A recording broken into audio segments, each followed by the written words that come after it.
यापूर्वी सुद्धा आपण पाहिलंय की अक्षरशः झोपड्यांच्या वर्ण गेलेल्या वायर आणि त्यामुळे होणारा जे स्पार्किंग आहे त्याचा फटका सगळ्या घरांना बसतो. अर्थातच वीज जी आहे ती बंद करावी लागते काही काळ. हे सगळे दुष्परिणाम जे आहेत ते माहिती असताना सुद्धा हे दुर्लक्ष होतंय. हे जाणवते की जाणीवपूर्वक. पहिली गोष्ट तर मी सांगेन की इकडच्या नागरिकांचं टाटामुळे आज किती टीव्ही आणि किती जीवितहानी झाली आहे याचा आम्ही लिखित आकडा देऊ शकत नाही. त्याचा भरणा टाटा करेल का हे माझा पहिला प्रश्न आहे.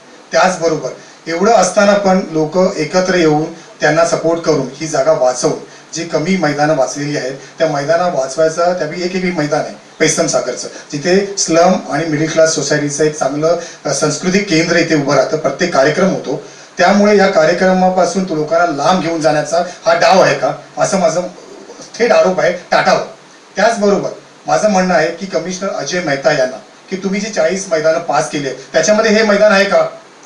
तुमच्या वॉर्डाला एम वेस्ट किंवा एम वेस्ट ज्या ज्या ज्या अधिपत्याखाली हे वॉर्डाखाली पास झालेलं आहे त्यांना हे माहिती आहे का की हे वॉर्ड त्याच्याकडे येतं? टाटा बोलते ही प्रायव्हेट जमीन आहे, तुम्ही बोलता हे पीजी आहे. मग तुमच्यामध्येच एक कन्फ्युजन आहे की काय आहे. पीजी आहे तर 10% वापरू शकता तुम्ही असं बोलता, पण त्याच्यामध्ये ट्रान्सफॉर्मरमध्ये तुम्ही गॅरंटी देईल का?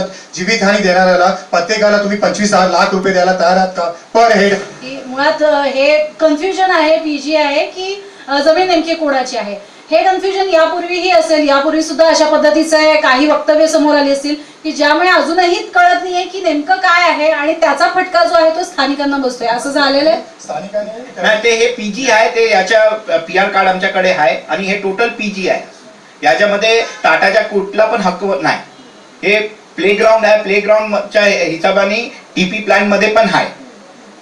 आणि मुख्यमंत्री देवेंद्र फडणवीसने परवाच्या दिवशी स्टेटमेंट दिलेलं आहे की जे पीजी ग्राउंड्स आहेत त्यांना वाचवणं माझं पहिलं कर्तव्य आहे.